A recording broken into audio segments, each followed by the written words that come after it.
The most fundamental strength of the Indian nation is that we are a land of seekers, seekers of truth and seekers of liberation.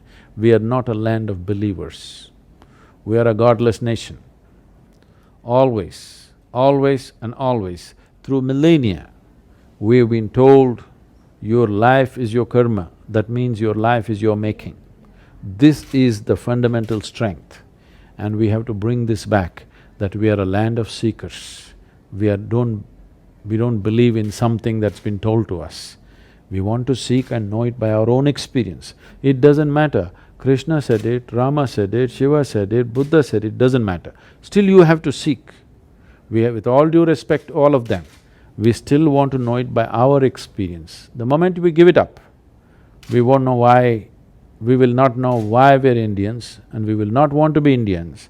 Right now, because in a very drastic way, this seeking has come down in the country. Because of that, today if the Western nations open up their visa procedures, 80% of the Indians will swim across the oceans and go away. Or in other words, you're holding over 800 million people within the borders of your nation forcefully. Well, that's a prison, that's not a nation. If you want to make a nation out of this, it's important we get the fundamental ethos that we are a land of seekers.